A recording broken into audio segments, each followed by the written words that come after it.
All right, ladies and gents, we got a lot to talk about today. The market structure bill is not looking too good at the moment. It is Thursday, January 15th. Let's get right into this, guys. I'm going to go ahead and share my screen. We're going to go ahead and look at an article by yours truly. How about that?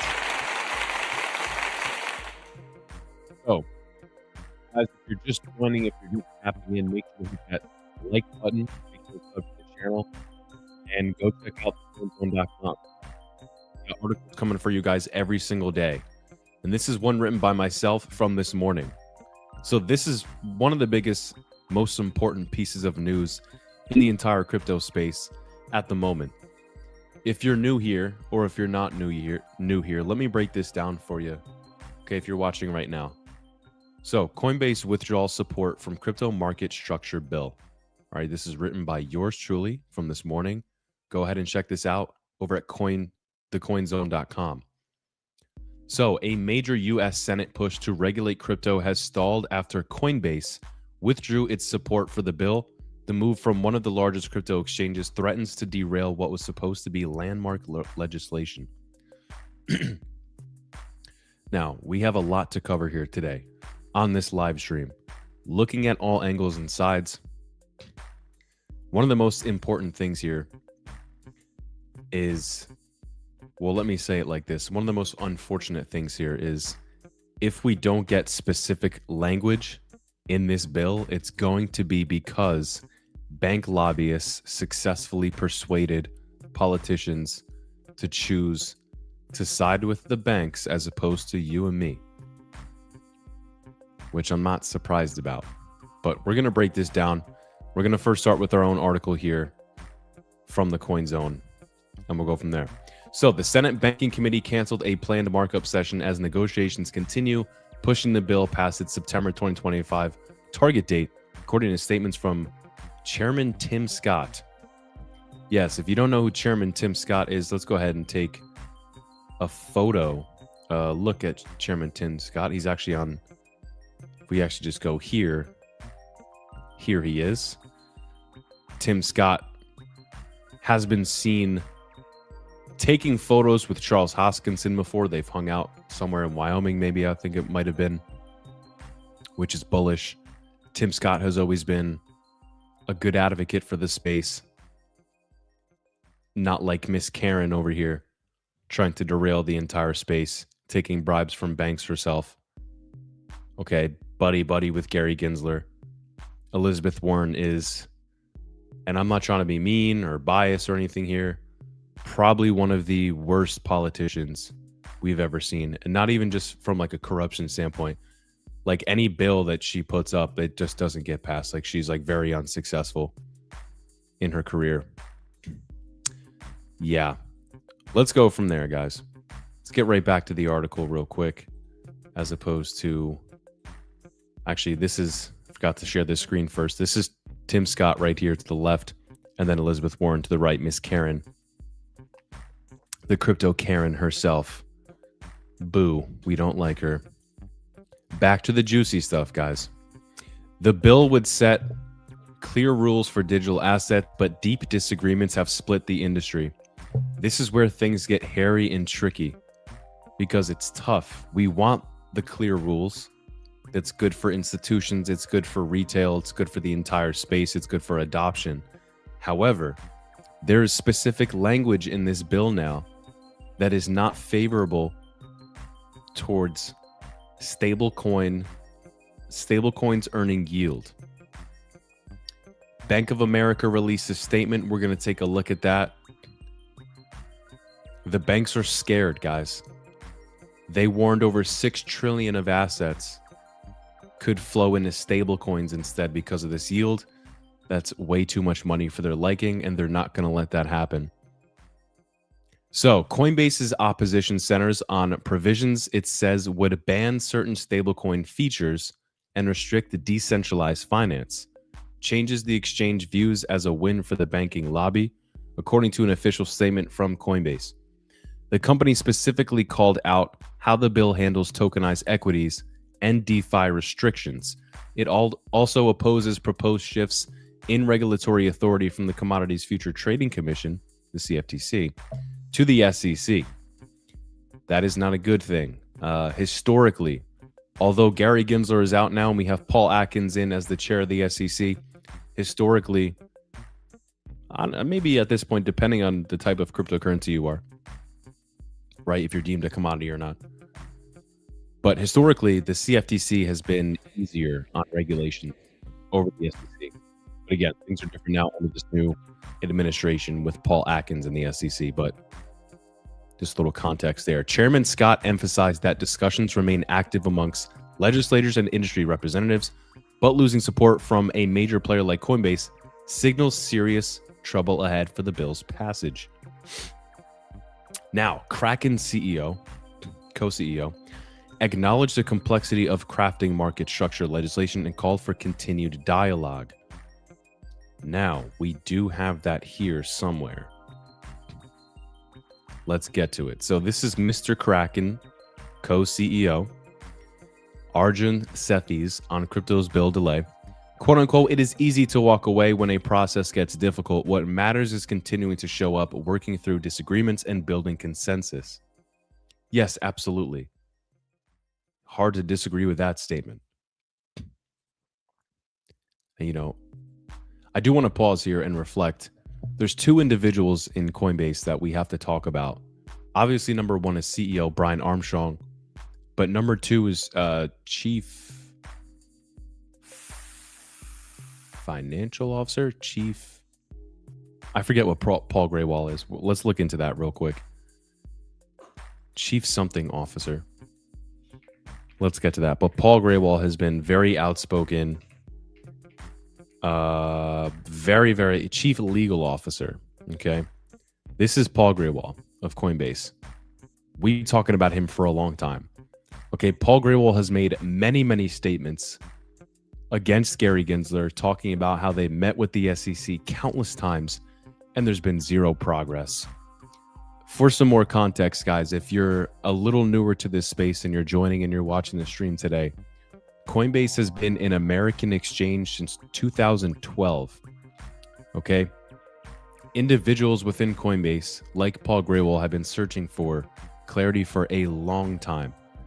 Now, when it comes to corruption, when it comes to things being a little sketchy, how can a company like Coinbase, who's been around for much longer and, right, no legal issues, they're fine, they IPO'd on the stock market, how are they having more difficulty getting answers over Sam Bankman-Fried and FTX at the time, a couple years back, 2022-ish, right before they collapsed?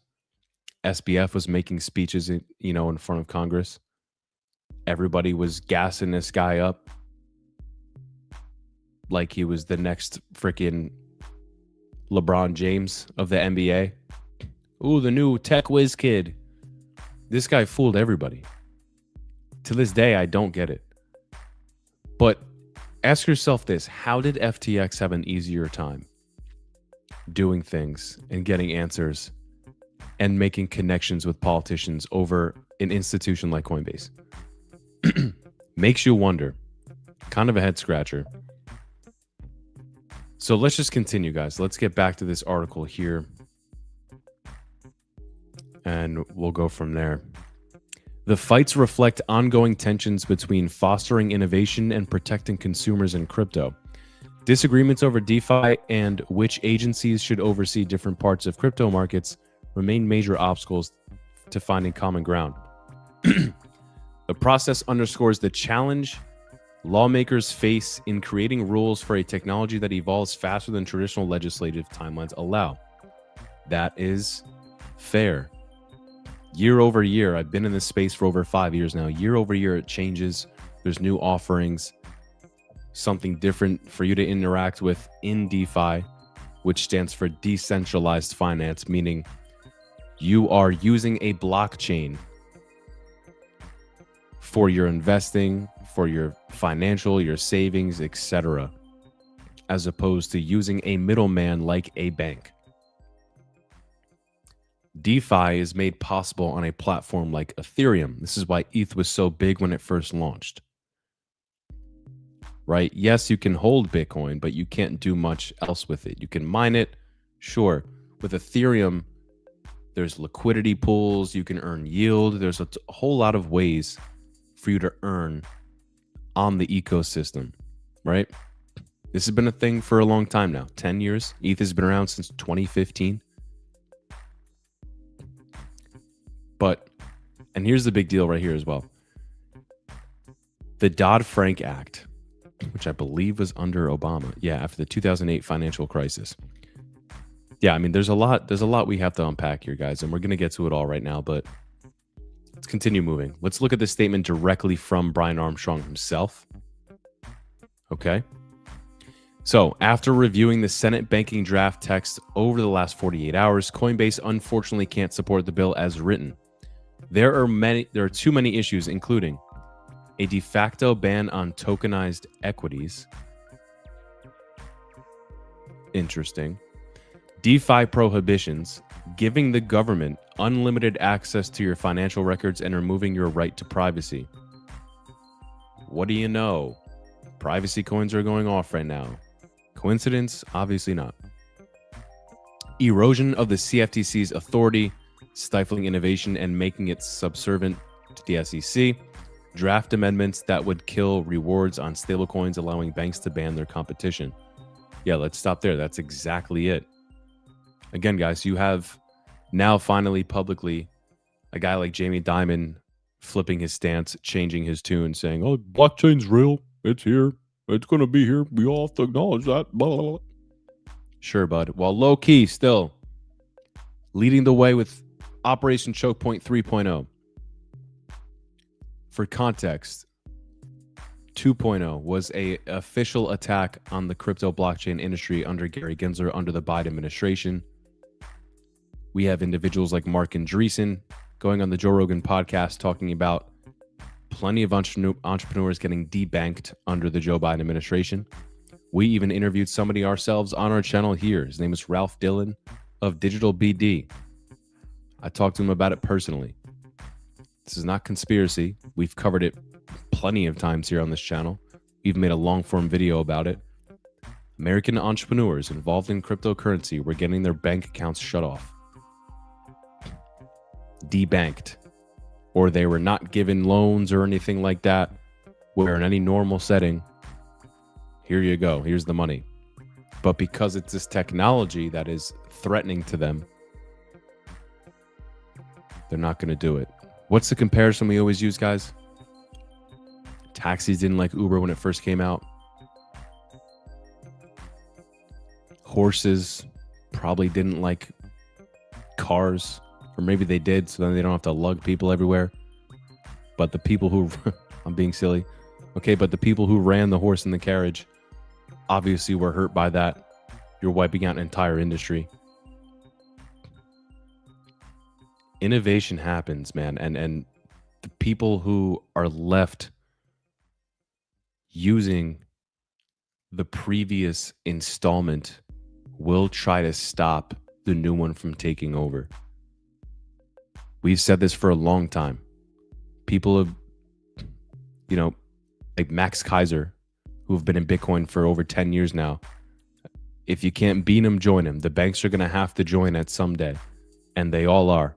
Right? We just saw State Street finally getting into cryptocurrency. Vanguard finally got in after BlackRock and Fidelity were already in for a while.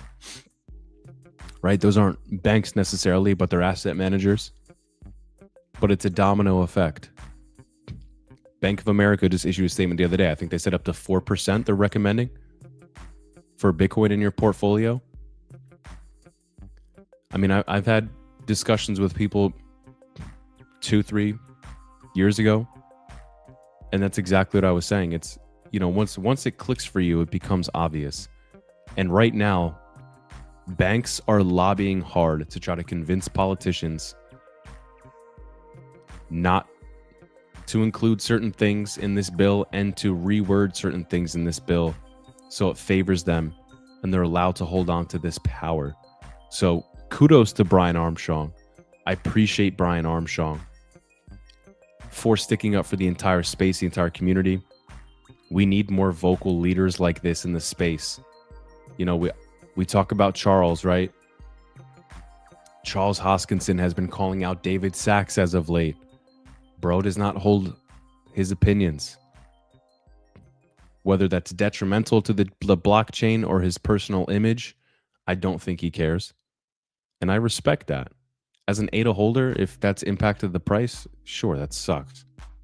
But I have enough respect for that. And that's why I'm in that project, for what it stands for. And I appreciate him throwing these statements out there because someone has to do it. You look at Brian Armstrong making this move right now. He could be putting a target on his back, but he's doing it because he's standing for something that matters. And we should all thank him. If we want to continue to use these DeFi protocols, continue to be able to earn yield on stablecoins, decentralized projects, algorithmic stablecoins, whatever it may be, we have the right to interact with these platforms, decentralized finance platforms. And the banks are trying to take that away from us, guys. And your politicians will be eaten up and flip sides because they have to be good little citizens. They have to play their role. And that's just the world that we live in, unfortunately. It sucks very much. Let's just keep it moving, guys. All right, crypto firms back bill despite Coinbase exit. So even though we're seeing Coinbase stand strong, we're even seeing other institutions say, yeah, you know, who cares? Andreessen Horowitz. Okay, we talked about Mark Andreessen before. Circle, which is the company behind USDC stablecoin. So interesting to see Circle support this, even though it could potentially do away with some of their revenue, if I'm not mistaken, that they would potentially earn off of getting yield.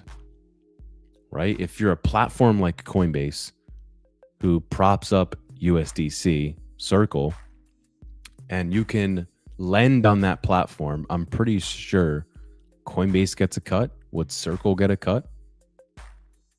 Okay, we have Paradigm as well. Kraken we already kind of covered. And Ripple reaffirms support for moving the bill forward. Now, the thing that is scary about this, guys, you don't want to rush things like this. We have bills from 100 years ago where people are bringing up its relevance, but it's not, you know, things are different.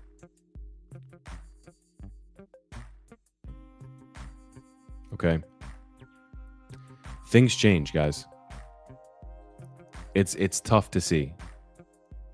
Let's just go move on and look at what the Bank of America's CEO said on stablecoins. Okay. So quick summary. This is from a post from Omar. Interest on stablecoins, mass deposit flight, meaning people would take their monies from the banks and get interest on stables as well. And I'll give you, in a DeFi protocol, I'll give you a perfect example. What's your average APY with a bank? The best you'll see, maybe with a regional bank, is 4.5%, which is great. Now, the issue with that is degens in crypto are looking for better offers now.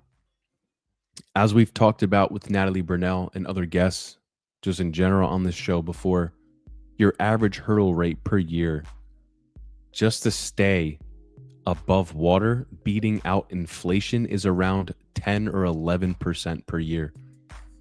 So if you have an APY in a savings account that's 4.5%, it may seem like you're growing your money, but you're not even keeping up with inflation. So if your investment portfolio is what the S&P average returns like 7-8% per year, again, it might seem like you're growing your money, but after 20 years, because of inflation, because the purchasing power of the dollar going down, you're basically just kind of staying afloat or slightly going under, even though that number on your bank statement's growing.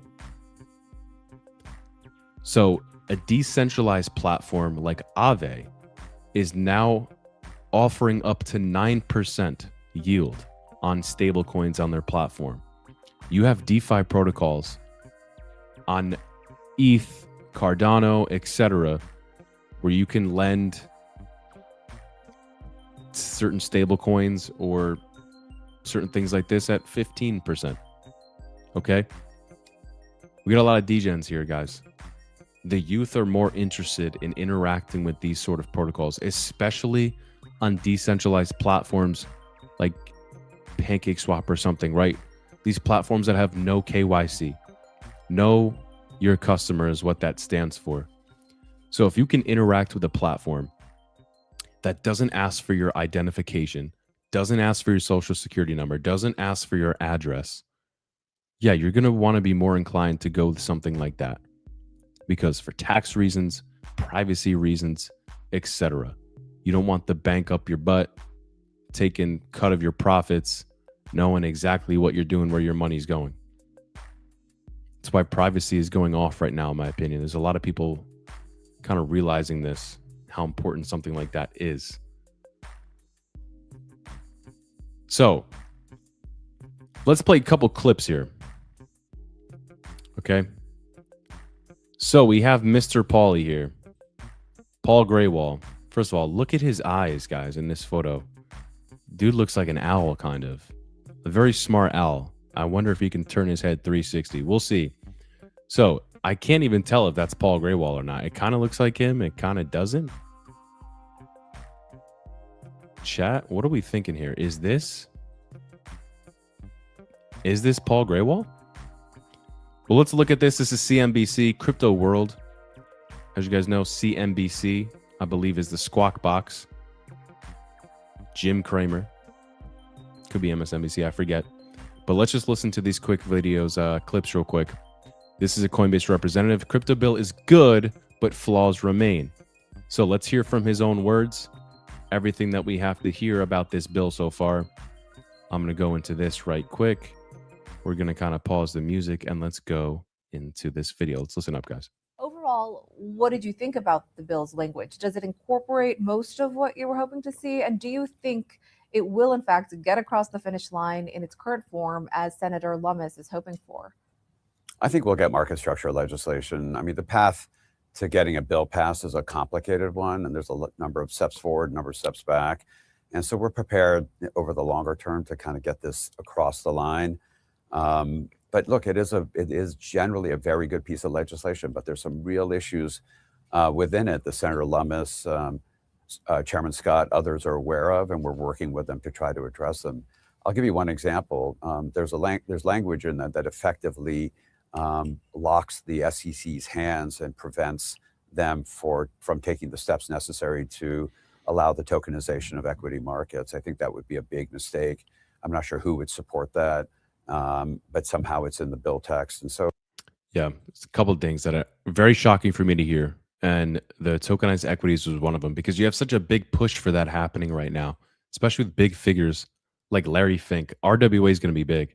So let's listen to the second clip as well.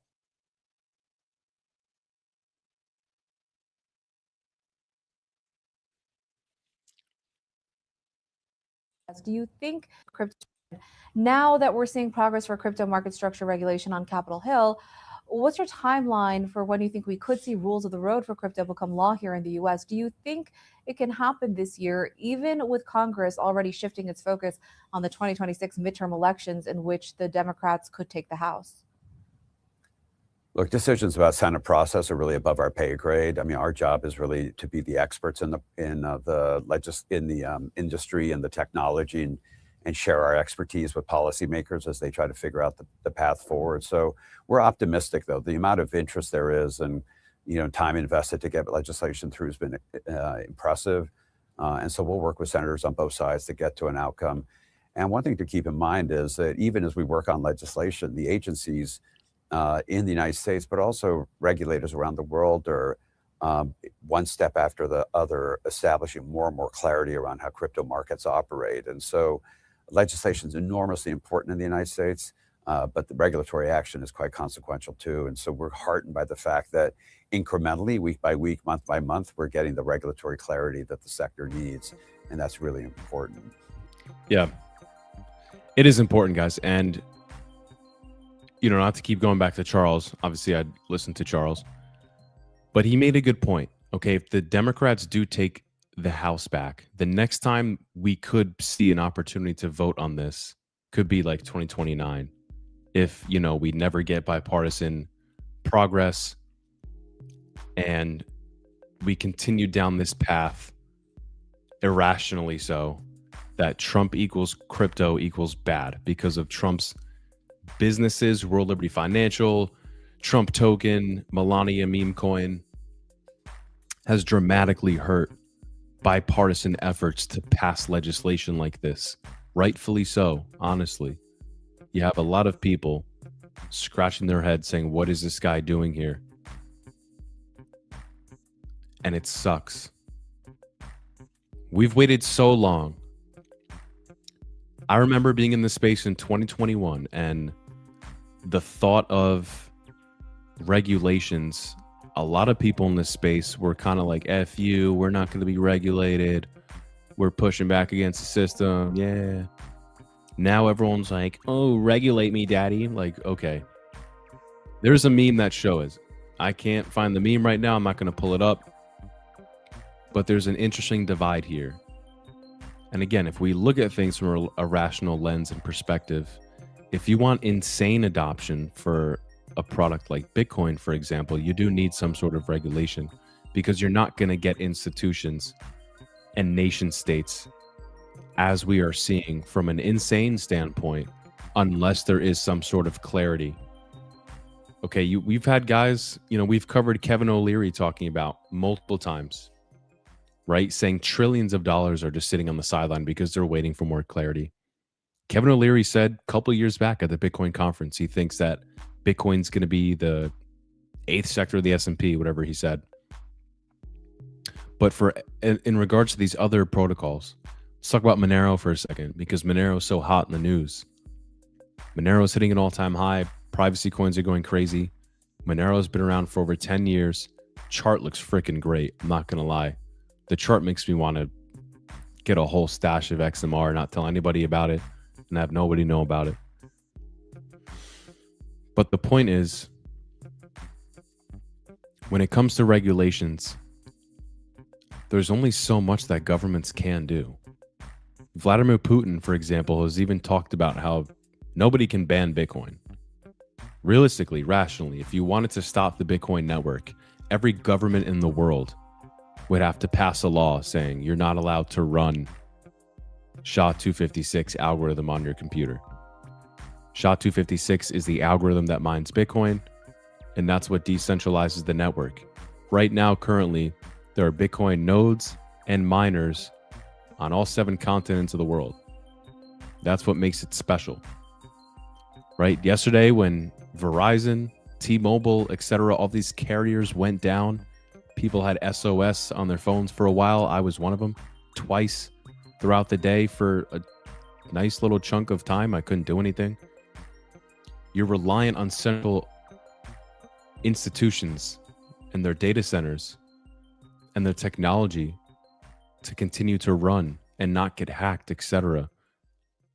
With Bitcoin, that's not the case. You're reliant on all those individuals I just mentioned on all 7 continents, running a Bitcoin node and contributing to the network by mining. You would literally have to shut down everybody's computer everywhere to stop the Bitcoin network. That's what makes it special. That's what's so interesting to me. How can you regulate that? You're going to call Klaus Schwab up, globalism, and have a one world order? Maybe, right? Okay. All right, let's get to this new article right here, guys. The Clarity Act scheduled for today has been postponed by the Senate until the last week of January. So, this is because Coinbase CEO Brian Armstrong withdrew his support for the bill due to DeFi restrictions and potential bans on stablecoin yields. What's funny is I remember individuals in Q2, Q3 of last year saying, you know what? I think we're going to get this bill in Q4. Yeah, okay. If not, definitely Q1. At this point, guys, I wouldn't be surprised if this gets pushed to Q2. And then if we don't get it, then we're cooked. That is a possibility. Now you have guys like, I think Vlad Tenev of Robinhood just released a statement saying, look, we gotta start leading the way when it comes to crypto regulation. We have President Trump saying plenty of times, we're the crypto capital of the world. We're gonna lead the way. Okay, but we still have a lot of work to be done. And again, to Charles's credit, David Sachs, you could be creating a much better environment. A lot of it seemed like publicity stunts and events to lobby, right? This is no shade, but Sergey Nazarov of Chainlink, plenty of images shaking hands with the president. CEO of Crypto.com. You have certain guys that are just getting close to the administration, and you're barely even seeing a appreciation in token price. CRO did see a pump. I think it came back down now for the most part. Chainlink really hasn't done much price-wise. But the point is what are you doing? What do we know about Donald Trump? We know that he's a businessman.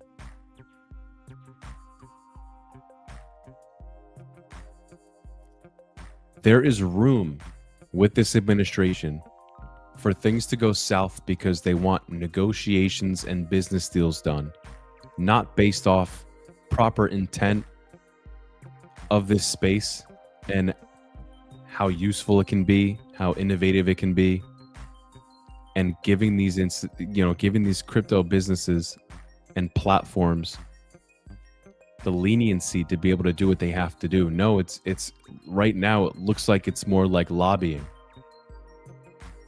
which is just really unfortunate. So again, getting back to my previous comment, the space used to be about, screw the regulators, we're crypto, Now it's like, regulate me, daddy. We got to go back to this whole thing where this is a global movement. We don't need like, oh, the United States said this is cool, so now everything's cool. No, the whole point is to offer something different that we don't need their approval of. Again, you need regulation to an extent, right? But we can't just be total anarchists, because you're going to have more FTXs. You're going to have more people losing money. And that's where the SEC steps in. Yeah, that's basic regulations, okay? That's basic stuff right there. Like releasing a security and potentially opening up to your everyday retail investor getting screwed because they don't know much or they're being taken advantage of. That's normal stuff, guys. This is stock market stuff. And if you believe only scamming happens in crypto, you're wrong. There's tons of examples all the time of these small little, penny stocks or these little startups trying to do something. There's an example with Justin Bieber back in the day. Justin Bieber, I think, took an endorsement or something with this small new tech company who said they had some sort of tech in it for teenage drivers, for texting and driving. Turns out they never had the tech. They completely lied. So it plummeted. J Beebs got screwed. This happens all the time, guys. Same thing as FTX. Oh, we're great. We have Shaq and Tom Brady and Steph Curry and all these people. No, everyone got screwed. Users lost their money. You have Voyager, Celsius, 3 Hours Capital, these crypto platforms, lending and earning platforms, right? Yield, etc. They all went under because of bad business practices. You go into a bear market, your balance sheet isn't good. You go under as a company, you can legally use user funds as collateral. That's an example right there of how regulation should be passed to protect investors. But the quote unquote protect investors that they say that they're doing, a lot of the time is their own stupid written language to actually end up protecting the banks. And this is kind of what we're seeing now. Kind of what happened a couple years back when, what was it? I don't know, Standard Chartered. There were a couple banks that went under. 2 or 3 big banks that went under in 2022 and 2023, I believe it was. We were covering it on my previous channel with my guy Cos. Shout out to Brian Cosgrove. We were covering that very closely at the time. can't remember the name of the 3 banks that were on that went under, but what did they do? In order to avoid a worse cascading events of liquidity issues and a run on the bank, what did they do? They asked JP Morgan to step in. Hey, Jamie, can you help us fix this? You want to consolidate all these banks up into you, big guy? That's not what free market capitalism is. And you know what else that does? It creates a too big to fail monster. So these guys that are like friends of the government almost, right? Larry Fink at BlackRock, bro's on the board of the World Economic Forum now. We're talking about unchecked power that is insane. BlackRock has over $11 trillion of assets under management. BlackRock, Vanguard, and State Street own like 85% of the stock market or something. These guys have insane pull, guys. Okay, so those are literally the guys that politicians will protect over you and I because of what I just said. Oh, well, it's too important. They have too much power and pull. We can't screw them over. That's going to be so bad on the economy. Sure. Temporarily, but free markets always figure things out. We haven't been a free market here in a while in the United States. We give off the appearance that we are, but it's cap. If you want to listen to somebody who talks about that in depth, Ron Paul's got a good book called End the Fed. I would recommend that. But that's the unfortunate aspect of what we're seeing with this, guys, is they would rather protect the banks over protecting you. It's unfortunate. Well, if you're here with me today during this live stream and you guys liked what you listened to, my only ask is make sure to like this video, subscribe to the channel, share the video if you think you got value from it, if you think anybody else would get value from it. You know, we'll be back here today. I think I'm going to do one more live stream today, kind of talk about what's going on, possibly with silver. If anybody wants to listen to that, let me know. Make sure to follow us on social medias. And guys, back to this, just to wrap it up. This is thecoinzone.com. Go check out thecoinzone.com. All right. We have plenty of articles coming for you guys all the time. This is one from myself. Okay. And we also have a couple other ones as well. So check us out, guys. Make sure to sub to the channel. In the meantime, I appreciate you guys for tapping in. This has been another episode of The Coin Zone, another live stream here of The Coin Zone. I'm your host, Crypto with Paul, and I'll see you guys again shortly. Take care.